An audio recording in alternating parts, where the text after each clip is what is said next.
Are you ready? It's time for Disturbin the Burbs.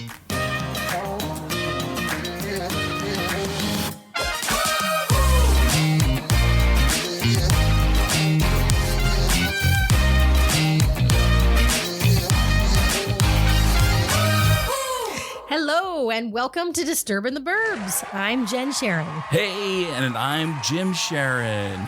All right, Jen, you ready to do this? I'm ready. All right. Well, how's it going, listeners? I don't know how long you've been around, but if you're new here, welcome. Welcome. Yay.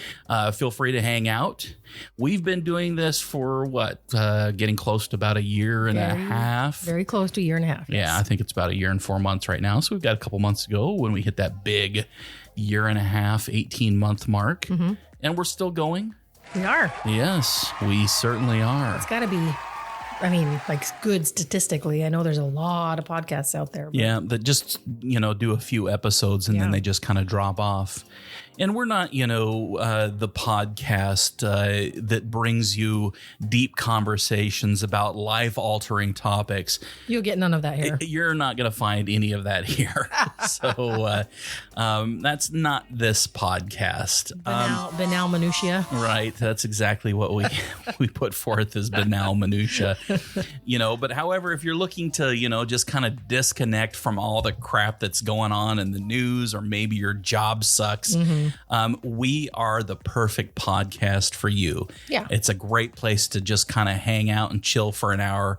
And, we like to talk about pop culture, and hopefully we're going to entertain you for probably at least half the episode. I mean, everything can't be for everybody, but right. It's entertaining banal minutia. Right. I think that's it. We're definitely. Hey, let's get some business out of the way first. Okay. I want to remind our listeners, new and old alike, about a lot of things about us. Tell me. I want to mention that we have a Spotify music playlist. And I love that we have this now. Yeah. And the reason that kind of came up is that later on in the episode, we talk about music that we listen to. Mm-hmm.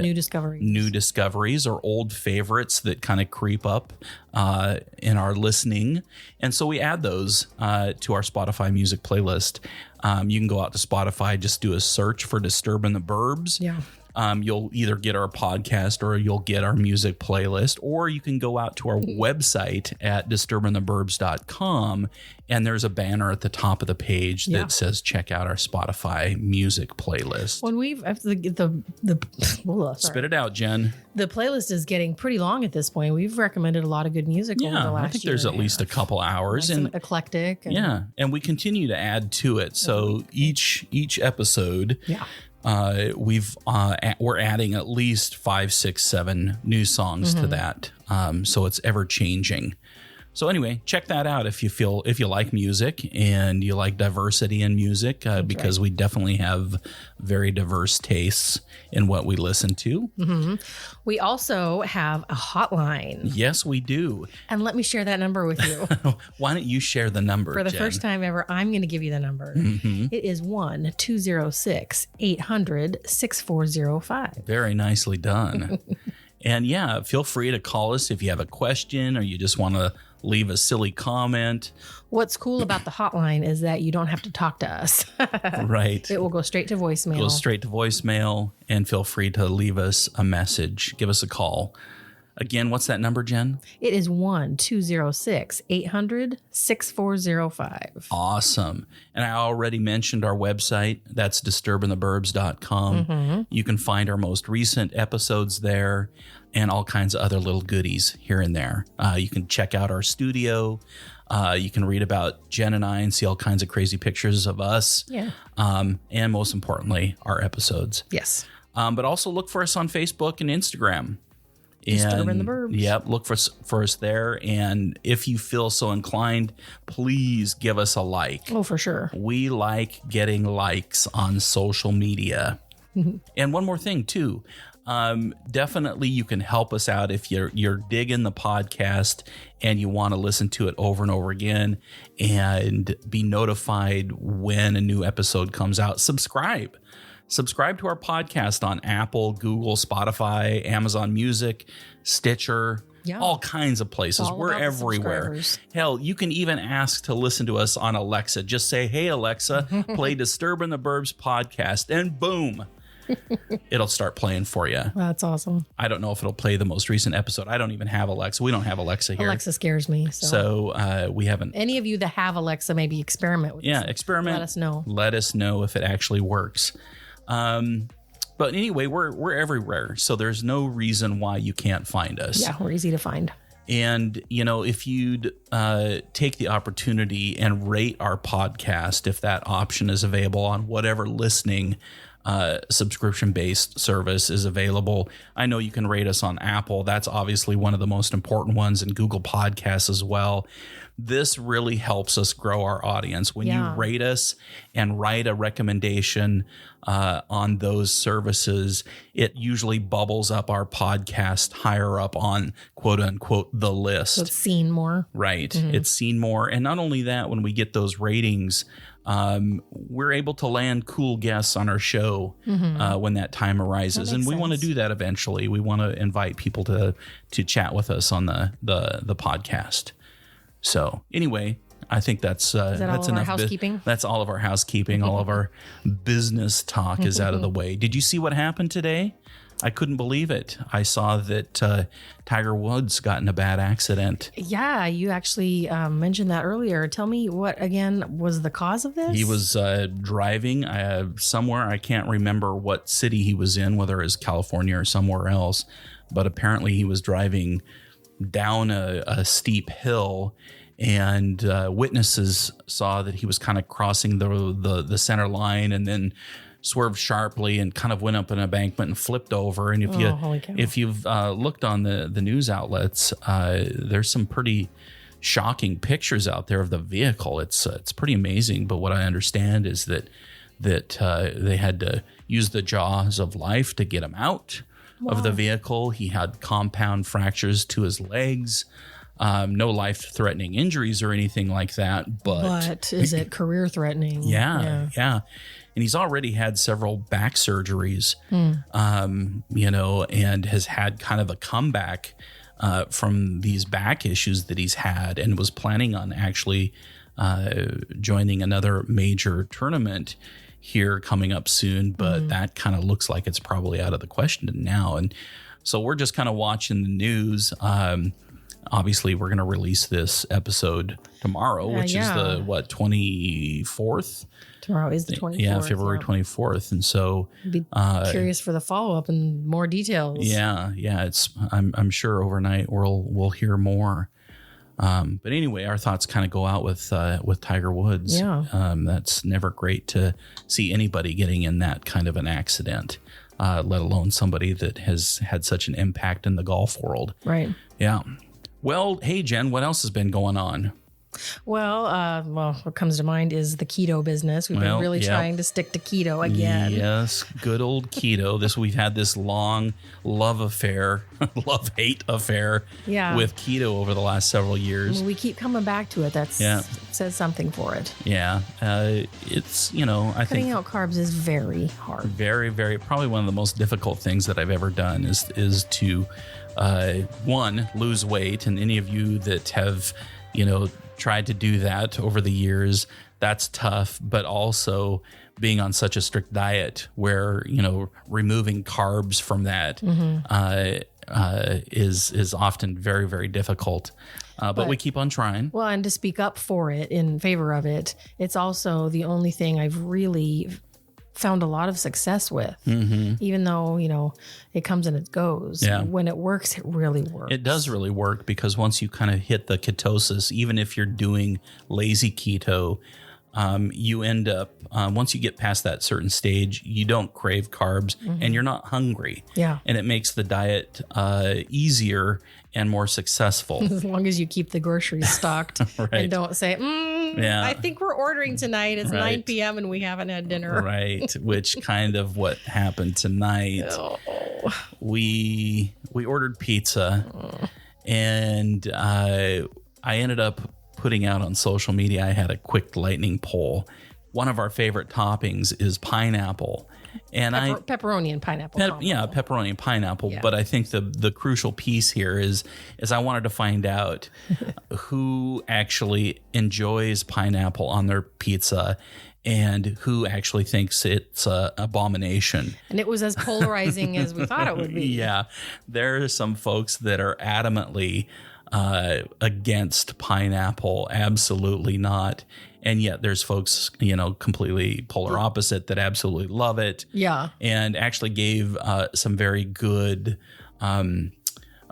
combinations to try out with pineapple that I'd never tried before. Did you tally the yays and the nays? I did not tally the yays and the nays. I feel like there was more that were in favor of it. Oh, yeah, for sure. I would say it was probably a third of the folks, if that, to 2/3 that actually really enjoy it or simply just do not care. Mm-hmm. So I would say the majority wins on my very unscientific poll that we took. Because you got a lot of good responses. So yeah, fair sampling. Within about an hour, I got, well, of course, I was responding to a lot of people, but I would say there were at least a good 70 comments or more from friends on social media.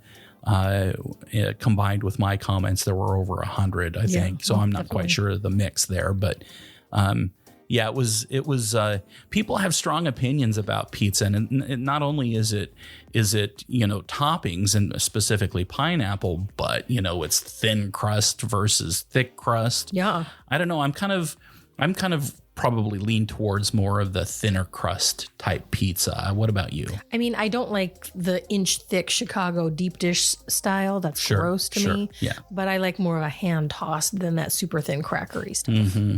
Of course, my favorite thin crust pizza. And for those of you that don't live in the Pacific Northwest area of Washington, Oregon, Idaho, you have no clue what I'm talking about when I mention Abby's Pizza. Yeah. But for those of you that do live around the area and live in Portland, Eugene, some of those cities, Yakima, I believe, has an Abby's. They used to have a lot more, but they've whittled down over the years. Mm-hmm. I think there's one in Pendleton, Oregon as well. Abby's by far is my favorite pizza. It's good stuff. I grew up on this pizza. My number one favorite pizza from them is beef and pineapple. Like ground beef. Yes, ground beef crumbled on top of the pizza. Mm-hmm. I actually worked at Abby's Pizza when I was a wee little lad. And their secret ingredient in their sauce was a 16-ounce can of beer to every 5-gallon bucket. Interesting. Yeah, I know that made a huge difference in, the taste of the pizza. Maybe not, but I certainly... It's definitely superior pizza. I didn't have it until meeting you, obviously. Right. But it reminds me of Pietro's. Yeah. Pietro's definitely... Pietro's or Shakey's, back when we were young. Yeah, very close to that. And I can say emphatically that the taste of the pizza has not changed in, easily 40 years wow. Or more that I've been eating Abby's Pizza. Mm-hmm. I'm 25, but yeah. Anyway, absolutely good stuff. So which is the worst pizza and which is the best? What's on your shit list? Yeah, what's on your shit list? Little Jen? Caesars is gross. You don't like the pizza? No. Oh, and man, I survived on Little Caesars in my early 20s. Yeah, I never was a fan. No, man. And I used to be fine with the delivery ones like Domino's and Pizza Hut. Right. But they just, I don't know, they phone it in, man. It's not good stuff. Yeah, it's gotten more, what would you say, just more manufactured. Mm-hmm. Bready. I can remember when Pizza Hut first came out and we would actually go to Pizza Hut and you'd get this sizzling pizza out of the oven and it was the crust was buttery and crisp and it was so good. But that pizza does not show up to my door when they deliver it. Yeah. It's just not the same. And I don't know why they've changed the method or the recipe or how they make it. But Pizza Hut, you broke my heart, man. That was one of the, the first thicker crust pizzas that I actually liked. Oh, okay. My ideal around here anyway would probably be like the Zeke's Pizza and the Rock. Yeah. These are very, very local. So folks outside of this area probably don't know what those are. Won't dally on that. But. You know, they're just your typical great, large, hand-tossed gourmet toppings. type pizza. I guess Pagliacci's would be another along that style. That's New York style. Okay. So a little bit thinner crust. Yeah. The kind you fold in half each piece. My go-to now, really, if I wanted just a good thin crust pizza that just never really disappoints me, it's going to be Mod Pizza. Yeah, and I think they're just a... They're a chain, but they're Pacific all over. Northwest chain, No. They're nationwide now. Oh, good for them. Yeah, no, they've grown huge. So I know that they're all over the place. And you know, they do a good thing too. They tend to hire folks at the pizza places that have been troubled teens or, you know, have been in jail and are looking for a leg up to get, you know, things going back again. I mean, they're just not giving the jobs to anybody. So they're trying to be a force for good, not just make pizza. Right. I like so that. I appreciate that, you know. So what are some of your favorite toppings on pizza? I know we're kind of going down the rabbit hole and talking about pizza so much. That's okay. I'm going to. I'm this here seems for to it. be the topic of the day, being that we are carb starved. I know, right? Let's talk about it. I've got two routine ones that I call on: pepperoni and pineapple. Right. Not Hawaiian. Not the Canadian bacon. Are you anti-Canadian bacon? Yes, I do not like the texture of Canadian bacon. Interesting. So I don't like the Hawaiian style pizza. I ever since college, I was introduced to pepperoni with pineapple. Right. And it's salty, sweet goodness. Oh, speaking of college, you lived in a sorority and you guys used to order pizza all the time. You've told me this. What was the name of that place that you got? Super cheap one? Yeah. It's called Pizza Answer. Okay. We always called it Pizza Cancer. Right. And they were like $5.99 pizzas. Right. Okay. Delivered. Yeah. And this was on the UW campus. Right. Yeah. University of Washington. Right. Right. So Pizza Answer turned into Pizza Cancer. Oh, man. That was cheap shit. So we've actually had pizza 2 nights in a row. All right. We did not have to admit to that. Well, because the pineapple topic came up today. Right. So we had to get pepperoni and pineapple. Right. Yesterday, we had my other staple of combo, pepperoni, olive, mushroom, and onion. Yep. But I vow to you all listeners that as of tomorrow, we're back on the wagon. We're back on the wagon. No more pizza. Although we make a good keto pizza. We make a good keto pizza. There's a product out there called Cut the Carb, and it's this very thin flatbread. You have to order it either through Amazon or through their own website. And it's this, just very, very thin. Sponsored by. Yeah, sponsored by. And we're not making any money off of this, but we are here to share the good news of products that we come across. Yeah, and those cut the carb breads have been very good to us. And they're flexible. It's given us a good variety because you can do lots of panini style things. And we do wraps with them. We do panini style sandwiches. We do pizzas. But anyway, check out Cut to Carb. If you're doing keto like we are and you're starving for pizza, this is a good solution. We put sauce, mozzarella, pepperoni on it. You can. It's good. It satisfies the pizza craving. Yeah, you kind of have to go light on it because it won't cook very well if you load it up. But it does the trick when you're craving pizza. See, I feel like we redeemed the pizza category there that we just talked about. Brought it back to keto. It's kind of like we're talking over here and, hey, look over here real quick. We've got this. Anyway, I get it. Yeah. Pizza's fun to talk about. Sure. I love pizza, man. All right. So what else is going on? What else we got on this Dog and Pony show for today? Can we do This Day in History? Sure we can. This day in history. How's that? Subpar, but hopefully one of these days we'll get an official. We've only got a few things. There's only a few things that actually happened on the February 24th on this day in history. Okay. First one was February 24th, 1836. That's a while ago. Yeah. It wasn't last year. Was the Alamo was under siege at this time. Okay. And I've been there. Yes, in San Antonio. And what was your thought about? I mean, did you go visit? I did. I went. I was in San Antonio for an Origami Owl leadership retreat, and this was literally a 5-minute walk from where our conference was, and so we took the tour. Yeah. Cool. So how big is the Alamo? It's a small building. I mean, there's some grounds around it, but the building itself isn't. I mean, is everything still in, it's like a museum. There's displays and stuff.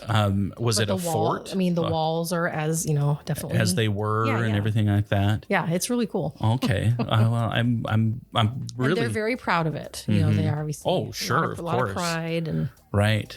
But that it's still standing and everything is pretty amazing. Yeah. But that, we've talked about San Antonio. I've never been, but you had a fantastic time. I mean, I think that's what started our conversations about our idea of taking a kind of a tour of Texas, because I had such a great time in San Antonio. They've got that Riverwalk area where there's, all this outdoor dining with bars and restaurants and shopping, and it's really cool.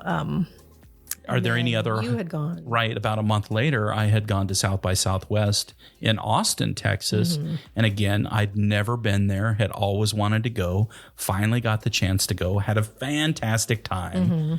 And it's a party town. So, and maybe that's just because of South by Southwest. Well, but that city was on good music fire. Scene. Oh, great music scene and great. They've this at 6th Avenue, and every day, like at 3:00, they shut the street down, and it's blocked off and no cars, and there's just blocks and blocks of bars and restaurants. Yeah, sounds really cool. And it was just a ton of fun. You wanted to share that with me. I want to share San Antonio with you. Right. And then we started thinking, well, what's right around in that area? We could go to Houston because that's where NASA. Yeah, I want to see the Johnson Space Center. Right. And we've got friends in both Houston and Austin. Right. And then we thought, well, we're such a huge fan of Chip and Joanna. Fixer Upper. Yeah, of the Fixer Upper Magnolia fame. And Waco is actually not that far of a drive from any of those places. They're all within just a couple of hours of each other. So to me, that would be a blast, is to do the Houston, San Antonio, Austin, and Waco trip. In 24 hours, no. No. But, just spend a couple. Fly down, get a SUV, and right. I think that would be a ton of fun. Tour. Yeah, and I hear that they're a little lax on their COVID restrictions, a little bit more lax than us Pacific Northwesters. So it might be worth going down there. Catching the COVID. We'll make it happen. Catching the Rona. Yeah. I don't know if we'll do that anytime soon, but certainly something that would be fun. Okay. We went down a rabbit hole on the Alamo now you this all day know in about history. Our Texas plans. Yeah. And also on this day, February 24th in 1946, Juan Perón was elected president of Argentina. And I don't know anything about that except for Evita, Sure. And I think Patti LuPone was in it on Broadway, and then Madonna did a version of it, Playing Eva Perón. Don't cry for me, Argentina. Are you not going to sing with me? The truth is I never left you. All through my wild days, my mad existence, I kept my promise. Don't keep your distance. Well, that was unexpected. You're welcome. That's all that I know of that song, by the way. Well, that's all that we actually had typed out here on our outline. Did you have to do that? Anyway. In truth, that's all I know. Okay. Because I did know that. You didn't have to type it. That's about all I knew either. So big dork. One more bit of history on this day in history was on February 24th, 1868. Andrew Johnson was the first president in U.S. history to be impeached. Okay. Yeah. So, which, as we know, is a useless thing. apparently, getting impeached doesn't have a whole lot of weight to it. Not historically. Not historically. Good old Bill Clinton. He was probably the last one that I knew of that had gotten impeached. Besides, the current Tricky Dick. one. Oh well, Trump. Yeah. But, apparently that boy is Teflon because nothing's sticking to him. But, just like karma, he'll get his in the end. I'm so waiting for that. And I sure hope he gets his in the end, if you know what I mean. I do. Anyway, so that was this day in history. An impeachment. A guy was elected president of Argentina, and the Alamo was under siege. Okay, so, big day, February 24th. Yeah, okay. So what else is going on? Well, we usually talk about the things we've watched. Yes, the watch list is always a really fun thing for us to talk about because we watch a lot of shit on television. Well, we need to share. Number one on our watch list, and this is something that you were actually really excited about. I was excited about this. Well, tell us about it, Jen. Tell us what you were excited about. All right. Well, it's called Men in Kilts. Have you guys seen that on listed on TV, the commercials and that sort of thing? I'm just asking a random question. Oh, to the listeners? To our listeners, okay. Yes. There's nobody else actually in the studio with us that I'm talking to. It's on AMC Plus, and I was excited by the commercials for it because it looks cute and funny, and I am a fan of the show Outlander. Right. I never watched that one myself. No. Well, I had read the books. Big deal. I mean, this, if you haven't heard of the show Outlander, you're under a rock somewhere. But smoking crack.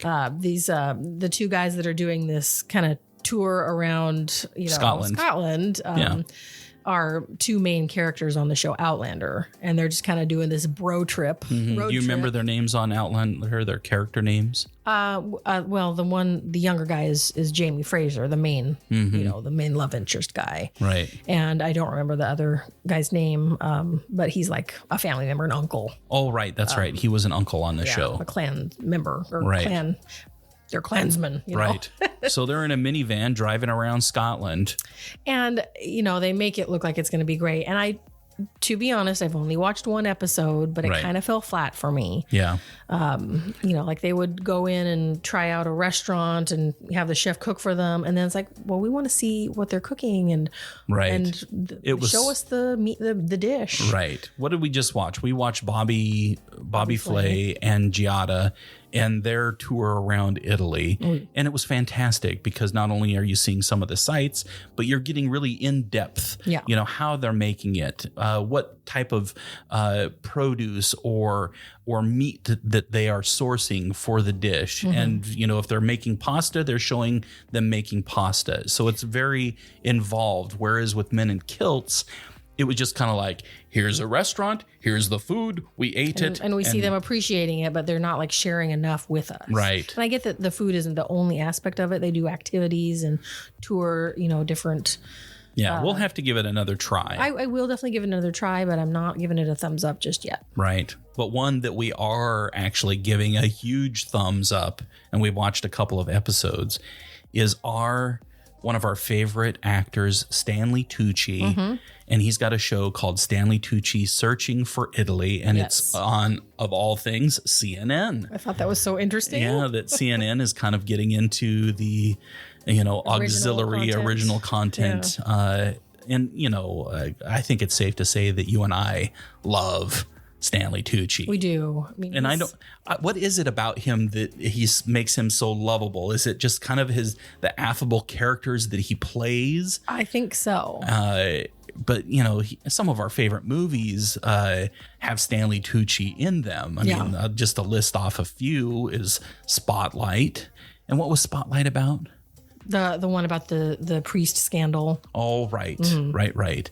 And then Julie and Julia about a blogger and Julia Childs, and he played Julia Childs' husband. Yeah, so a randy, saucy husband. And then he played a horrible person in Lovely Bones. If you haven't ever seen Lovely Bones and you like that kind of movie where, kidnapping and torturing and Death. Then, he plays the bad guy in that. And of course, you can't mention Stanley Tucci without thinking of Caesar Flickerman from the Hunger Games. Right. He's fantastic in that. Right. Yeah. So one of my favorites that he's in is actually Easy A. Oh, yeah. Where he plays Emma Stone's dad. Yes. So one of the parents. And they are like everybody's dream parents. Oh, they're so cool. Yep. The coolest parents ever in a movie. Well, and I also love him in Devil Wears Prada. Yep. What a great role. He's great in Devil Wears Prada and Burlesque. I love him. And he actually has kind of the same role. I was just going to say that. In Devil Wears Prada and Burlesque. Yeah. And then, one of our favorite movies that we've watched repeatedly with, Jennifer Lopez and Richard Gere. And Stanley Tucci plays this character. His name is Link, of all things. Yeah. I think that's probably his last name. The movie's called Shall We Dance? Yep. And he has a fantastic role as the character actor. Yep, definitely the comic relief in the movie. I feel like we need to watch that again. Yeah. So if you haven't watched many Stanley Tucci movies, we just gave you a whole bunch. A whole long list. Yeah, all of which to come back to say he's got this new travel and cooking. We didn't even cover that, did we? Well, we talked about Searching for Italy. Right. But you have to watch it because it's beautifully filmed. Right. And we get all, unlike what Men in Kilts gave us, we get all of the beautiful, shots of the food being cooked by the chefs and explanation of what goes into it. And and he himself is Italian. Yeah. On both sides. It's very authentic, and I'm just repeating what you're saying. Anyway, 2 big thumbs up. Right. Yeah. Very, very big thumbs up. And so what else is on the list? Oh, we got somebody recommended Bling Empire on Netflix. And it's kind of it's a reality show, right? Yeah, which we don't usually go for. And it's kind of dovetailing Crazy Rich Asians in reality. Like the reality. Right. And it's based down in LA. So they're following like Beverly Hills. A handful of very wealthy Asians down there. And we watched the first episode, and what was it? Ultimately, we're kind of panning it. I don't know if we're not giving it enough of a chance, or whether we truly just. Well, we're not big reality show people. I mean, granted, I watched The Bachelor and Bachelorette, but it's super vapid. Yeah, maybe that's it. There's nothing charming about it like Crazy Rich Asians, where you're getting the humor along with it and the love story. This is all just maybe I'd appreciate it more. Being awful, right? Maybe I'd appreciate it more if I had tons of money or something. But I don't relate or identify with these folks, and they're just obscene wealth. So I don't know that we'll be going back to that one. Right. That's not to say that our listeners wouldn't enjoy it if you like that kind of thing. But not for us. However, something that was for us was a movie on Disney Plus called Safety. Folks, have you watched Safety? If you haven't, drop what you're doing. Go watch it. You'll laugh. You'll cry. I don't know. Falls under the category of sports movie. Yes. But also heartwarming family movie. Yeah. And, for those of you that have been listeners of our show for a long time, we've probably talked about sports movies before. In fact, I think we did a top 10 list of our favorite sports movies. So these are some of our favorite. They generally, especially Disney sports movies, they're all feel good, all right? Positive, Remember the Titans and, a bunch of the different ones that Moneyball, eventually, there's a little drama, but ultimately you feel really good at the end, And this movie was great. Based on a true story. Based on a true story of a football player that got a full ride scholarship to Clemson. And he was from a troubled family. Mother was in and out of rehab and jail for drugs. And he had a younger brother. And the plot of the story really kind of revolves around the college student at Clemson not wanting his younger brother to go into foster care. Yeah. And so he takes matters into his own hands. And watch the movie. Yeah, it is a tearjerker at times for sure. Oh my goodness, I probably teared up no less than 4 times. Yeah, this one's worth it. I kept on looking at Jen to see if because usually you're the one that kind of like starts welling up, and I can see your cheeks getting rosy from holding back the tears. But I was the one over there just kind of like. But it was really good, and what was fantastic about it is you kind of think the coaches and team members are assholes at the beginning of the movie, but they really just come in and support him in multiple different ways. Again, I'm not going to go too far into it, but just watch this movie. It's one of those that I think anybody, especially if families, will really enjoy. So Safety, Disney Plus. Yeah. A what the fuck moment. This one was all Carter's idea. Yep. There's a new movie. I think it's just on demand right now called Willy's Wonderland. It's with Nicolas Cage. Clearly just in it for the paycheck. The trailer doesn't look too bad. Yeah. Right. It kind of is a nod to horror movies.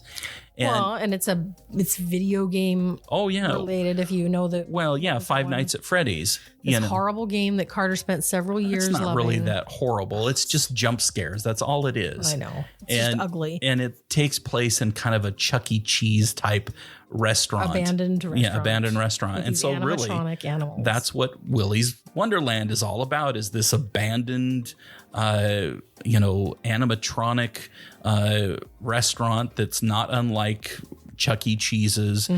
And I think there's evil, there's evil presence. And anyway, we paid $19.99. I cannot believe you're admitting that. Holy cow. To watch this movie at our son's request. Nick Cage did not have a single piece of dialogue in this movie. You shouldn't have given that away. Oh, who gives a shit, man? if after our review of this you still want to go out, well, I'm sure by now it's free. It's on demand, and that's what we paid. We paid $20 for it on demand. So anyway, save your money. Order a pizza. You'll get more entertainment out of your pizza. I think Carter somewhat liked it. I think he did. But that's, if you're 15, he's 15 years old. Yeah. Anyway, I was almost embarrassed to put that one on the watch list to even admit that we'd watched it. But you know what? We're here for entertainment value. Right. So we tell people when we spend $20 on a shit movie. Right. One thing that we didn't we did kind of spend a dime on because we subscribed to Netflix. Yeah. But I was disappointed there was only 6 episodes of this one. It's called Fate, and the Winx Saga. And again, you've heard Jen and I talk about this time and time again about how much we love shows that have to deal with paranormal, usually supernatural powers. Whether it's on one extreme of the Marvel series and superheroes, but we also love witches and demons and vampires and all that kind of stuff. And this one is about a school for fairies. Yes. And they're not of the Tinkerbell. No, I mean they've got air fairies and fire fairies, right? And all earth fairies, different powers. Yep. And it's a special school for these fairies, and intrigue abounds. Oh yeah, it's great. It's fantastic. There's bad guys, good guys, monsters. I can't remember what his name was, but one of the staff on Downton Abbey, the bad guy, the bad butler that everybody hated, but redeemed himself in the end. Can't remember his name for the life of me. That's all right. But he's also in Fate, the Winx Saga. As one of the teachers. But as far as I know, that's probably the only one I recognize out of the whole group. I think it's a British show, maybe. I don't know. Oh, I don't know. anyway, thank God we do research on all of our stuff we recommend. Well, we are recommending that one if you like the supernatural, paranormal. Yeah, and it's adventures. disappointing that there was only 6 episodes. I know. There's no hint whether there's another season or not. Not yet. Not yet. We certainly hope that there is. I said certainly, but what I meant was certainly. Right. I'm not slurring my words, Jennifer, so shut up. Anyway, next one on the list here was really interesting. Oh, we did have another nonfiction. Yeah. Not a reality show, but this one's a documentary, true crime, if you want to call it that. Definitely not our usual. Yeah, not our usual. It could have been done. It was 4 episodes, right? They could have wrapped it up in 2, quite frankly, but it was The Vanishing at the Cecil Hotel, right? And I'm a little bitter about it. Are you a little bitter? Well, I don't want to give it away. A lot of people are watching the show and talking about it, so I don't want to assume that people aren't going to watch it. I don't want to spoil, the whodunit aspect of it. Right. But it was like a wah, wah, wah kind of to me. We were probably about 3/4 of the way through it before I kind of started, the light bulb kind of went off that I'd actually heard this story before. I thought it was going to be a little bit more paranormal type of a true crime story. Yeah, the evil crap going on at this hotel. Yes, because the Cecil Hotel in Los Angeles is notorious for crap and creepy shit. It's just a cheap, dirty hotel right there around Skid Row in LA. Ugh. And anyway, there's a mysterious happening where this girl disappears. Yeah. And it's all the episodes. Elisa, what was her last name? So it was I think it was Lamb, L-A-M. Yeah. Oh, that's right. Elisa Lamb. And just kind of everything surrounding her disappearance at the Cecil Hotel. I would say watch it. It's only 4 episodes with low commitment. We cranked through it in one evening. Yeah. It was, like I said, it was interesting. Didn't end at all how I thought it was going to end. If a movie was made out of it, I'm sure it would have been a lot different. But anyway, watch it. I think that's enough. Another movie that we watched that I give 2 emphatic thumbs up is I Care a Lot. Yeah, that was great. It was great. And we happened upon it. I mean, we passed by it a bunch of times. Right. Then finally we watched the trailer for it. Right. Yeah, and it's been out for a week or so. Immediately. Yeah. Well, the first thing that kind of gave me pause or turned me off a little bit was the title. Right. I Care a Lot. And then we finally watched the trailer and we're like, okay, so this is not quite what I thought it was. Right. And it's fantastic. Rose Byrne is in it. Peter Dinklage of Game of Thrones fame. He was the imp. For those of you who don't know Peter Dinklage. He's fantastic in this role. Diane Wiest. She's been around Hollywood for a long, long time. A lot of different movies. This did not go the way that I thought it was going to go at all. Highly entertaining movie. Yes, very, very entertaining. Unique. Let's talk just a little bit about the subject matter of the movie. Yeah, just don't give away. You learn about it in the trailer anyway. But what she's doing is she's pulling these scams on elderly people that aren't necessarily incapacitated. They're healthy, they're sane, they're living on their own. But she works with doctors to get, what do they call it? To get people declared incompetent. Declared incompetent. Needing a caretaker by the court. Yes. And what do they call it? It's guardian. Their legal guardian. And so she runs this business where she's scamming old people. And it's horrific. Really. And that's about where we probably should leave it. Yeah. Very entertaining movie. It doesn't end like you think it's going to end either. Mm-hmm. And I will not. You'll have strong feelings about it. I was pleasantly surprised, but shocked all at the same time of how it all kind of wrapped up. Yeah. So anyway, moving on to the next one, a movie that we've watched twice now. Yeah. Definitely worth mentioning. 6 Underground on Netflix with Ryan Reynolds. It's just a good ass kicking action movie. Plus Ryan Reynolds, he's fun. Always love him in his movies. Yes, Jen. Cool your jets, girl. I know you have this He's secret. still my number one. Yes, number one, Ryan Reynolds. All right, moving on. Yeah. Oh, we're late to the party on this one. Yep. Bridgerton. Yeah.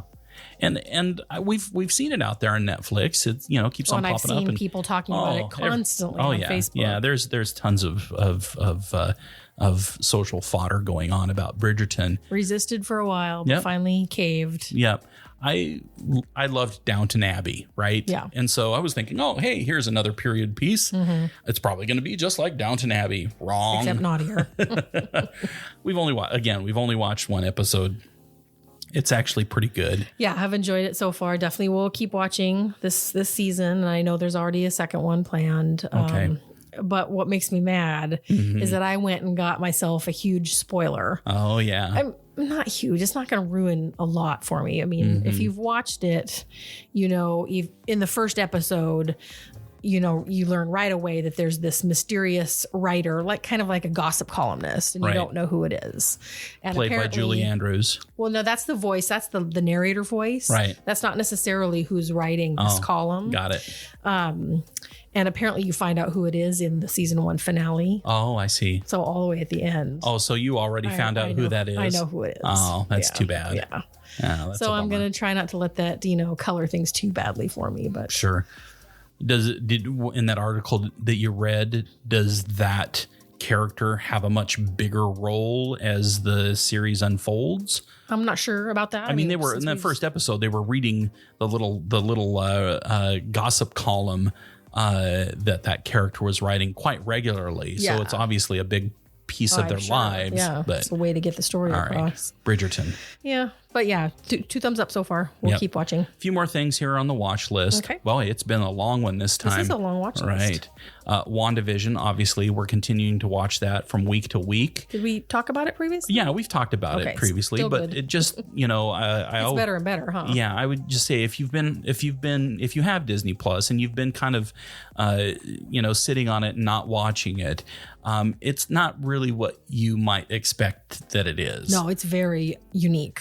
Very unique. Follows the whole Marvel timeline in a very unique way. So give it a chance. Stick with it if the first episode is weird. Yep. It definitely opens up. Yeah. Like a flower. Nice. Yes. Anyway, an oldie but a goodie. We were looking at caper movies. We did a search on Google. Yeah. What are some of the I love top caper movies. Yeah, caper movies are some of our favorite.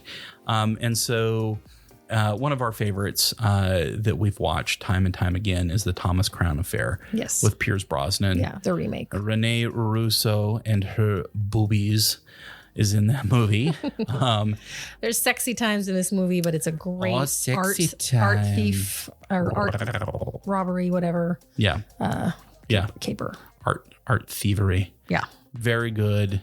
And if by any twist. Chance you haven't seen it. Yeah, if you haven't seen it, and there's 2 versions. There's an older version with Steve McQueen. Mm-hmm. Haven't seen that one. Can't vouch for it. We have just watched, the more recent version with Pierce Brosnan. Yeah. Remington Steele. James Bond. It was one of my favorite James Bond, actually. Me too. But anyway, I think we'll have to do a top 10 caper movies on our next episode. Let's do that. List. Yeah. Okay. So episode 28 coming up in a couple of weeks. We'll do our top 10. Let's do a poll. Favorite caper movies. Yeah. A poll. So we've got one more on the watch list. Yep. And this one is on. It's a movie. Maybe we got it on demand. I can't remember where we found this one. But it's a movie called Snowpiercer. You tried watching this on a flight. Yeah, I got a year or so ago. A third of the way through it. Right. And we've looked at it we've come across it several times, haven't watched it. I thought last night was the night to watch it. And so we found it. It's very post-apocalyptic. Very. The earth is covered in freezing snow. All life is seemingly gone. Yeah, that's not survivable on the surface of the planet. Right. Yeah. And some Yahoo built a train that just goes on and on and on. A never-ending engine. A never-ending engine. It travels around the world on this track in the snow. And there's social. Yeah, the whole society on this train. Social society. There's the dirt bags that live towards the back of the train, and all the rich people live to the front. And it's very Hunger Game-ish. Totally. You know, in where there's different classes, and as you get closer to the front and you see all the rich folks that are privileged on the front of the train, it does remind me of, what is it, Pan Am? The capital. Yeah, the capital. Pan Am is like the continent. Okay, got it. So it's it reminds me a lot of the capital, where these, where everybody has weird color hair and, is half high all the time. Right. But anyway. Did you say who was in it? No, I have not said who's in it. Would you like to take that task on? Yes. The main hero is Chris Evans, as in Captain America. Captain America. One of the main bad guys is Tilda Swinton. I won't give away who the ultimate bad guy is. And she's got some very funny teeth prosthetics. Right. That at some point she pulls out and it looks like she has no teeth. Yeah. So however she did that, it was fantastic, whether it was CGI or not. But it's a pretty brutal movie. I will say that. It is brutal. I don't know that I can give it a thumbs up. It's your typical post-apocalyptic, violent. Yeah. And it doesn't end great, but there's a glimmer of hope in the end. Well, and there is now a series based on this movie. There is, and I tried to find out whether or not it was a continuation of the story, and I don't think it is. I think it's a retelling of it, because they're still on the train and blah, blah, blah, blah, blah, blah, blah. Okay. I think probably... And they'll draw it out more. Yeah. So anyway, folks, that's what's on the watch list. If you want to contribute, call our hotline. Yeah, call our hotline. You can give us suggestions, or even give a review of your own. Yeah. Or let us know that you want to be on the show and talk movies with us. If you think we're happy to do that too. For not liking men in kilts, let us know. Hey, let's go through this the listen list and wrap up the show. Okay. We've got 1, 2, 3, 4, 5, 6, 7, 8, 9 songs that we're adding to the playlist this week. All right. Songs that we've just kind of come across, whether we're driving around in the car and something's playing on the radio, or we come across it in a movie, or however we're coming across it. These are songs that just kind of spoke to us this week, and not all of them are new. But let's go. Here we go. This first one is from a group called Area 21. It's a song called Happy. I think it has a great message. Area 21. The song is Happy. Give it a listen. It's on our playlist. Give it a listen. And then another song that we heard recently was from this band.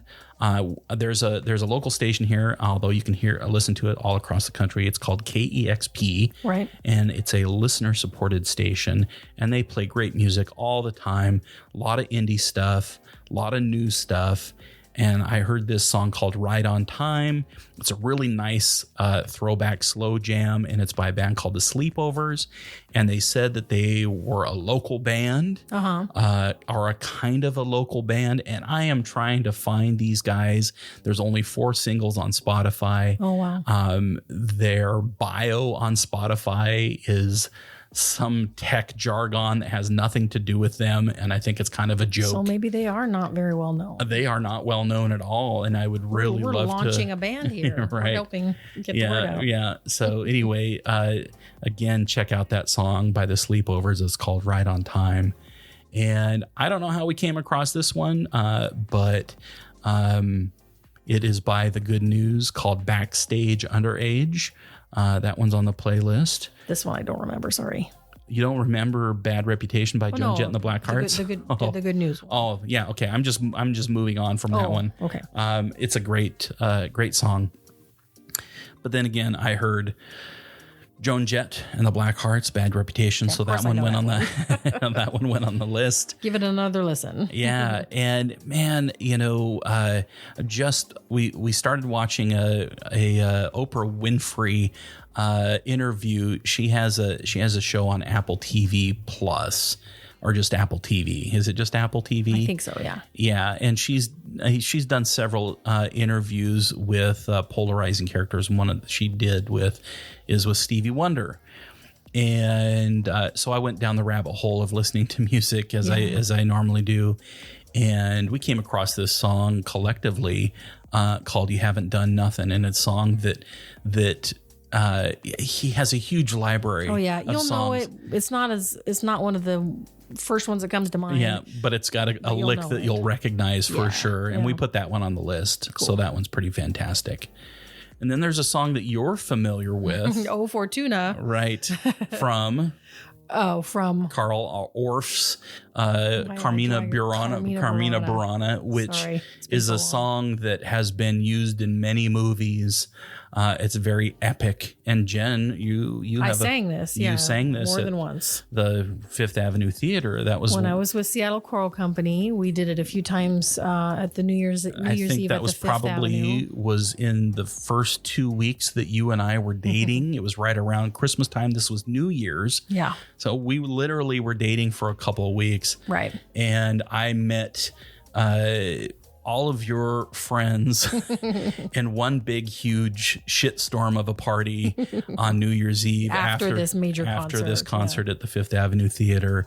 And I recently came across photos from that very party. Yeah. And it was quite the, took epic. Me back. Yeah. Epic. Yeah. Jen passed out on my shoulder later that evening. But anyway, this version of O Fortuna is by Spiritual Project, and I can't remember where we heard. Can't either. We were watching a show, and again, I pulled out the Shazam because I was like, "Oh my God, that's Carmina," but it's got a funk. It's got a beat to it. They've definitely mixed it, and so if you want to hear O Fortuna with a twist and a jam beat to it, give it a listen on our Spotify music playlist. Three more to go, and then we can wrap this shit up. This one was yours. This was one of your contributions. Well, it was in the movie Six Underground that we were watching, but I recognized it and said, "Oh, catch that one for our playlist." Mm-hmm. It's "Dig Down" by Muse, right? And it's got a fighter, vibe to it. Sure. We'll find a way. Yeah. Good tune. Good message, yeah. Right. If you feel like kicking somebody's ass. Yep. And to wrap things up, let's see. Feels Right by Roosevelt. Again, can't tell you where I found this one. That's all right. Just stumbled across it. Groovy, though. And, I think there's a certain genre or type of music that I'm really attracted to. Right. And usually it's something that makes me just kind of bounce in my seat, and that goes to show why we love funk and soul music and R&B, because I just love, to dance around. Give it a listen. So that one's a good one. And then last but not least, Wolfie Van Halen. So Eddie Van Halen's son and Valerie Bertinelli, son, he started up a band called Mammoth WVH, and that of course stands for Wolfie Van Halen. It's kind of a lame name, but little bit of trivia here. Before Van Halen became Van Halen, they were actually called Mammoth. Oh, so this I think is a nod to that history. I did not know that. of Eddie and Alex's band. So song. He's got a great song, and let me tell you, he's got a good voice. Whenever you think, oh, here's a son of a famous musician trying to get out on his own, this isn't Van Halen, but it's a good rock and roll tune. I haven't listened to the rest of the album, but this song, "You're to Blame," is actually really, really good. The band that he has formed is super tight. Nice. He plays the bass and sings. So it's actually really, really good. Give that one a listen. Again, it's on our playlist. So you don't have to go out and look for all these songs yourself. They're there. They're ready for you to give a listen to. If I could play them on the podcast, I would, but there are licensing issues and we cannot do that. We can talk about them until we're blue in the face, but simply cannot play even a 5-second snippet. Yeah, but we've compiled them for you, so that's awesome. Yep. So anyway, I think that just kind of wraps things up for this episode. We've talked a lot about pizza. We talked a lot about Texas. A little bit about Texas. We sang for you guys. We did that. We talked a lot about television programming. Way too much. We did a lot of watching within the last couple of weeks. And we listened to a little bit of music. I hope you guys enjoyed this. I hope you were not only entertained through 50% of the episode, I hope you were entertained through all of it. I certainly had fun. Jen, you had fun? I did. All right. Despite not having a drink in my hand. Yes, we went dry this episode. Let's go do that now. Yes, there were no ice cubes clinking during this episode. As always, Jen, I love you. Thank you for joining me on this journey. And I hope you guys enjoyed the show. Good night. Good night.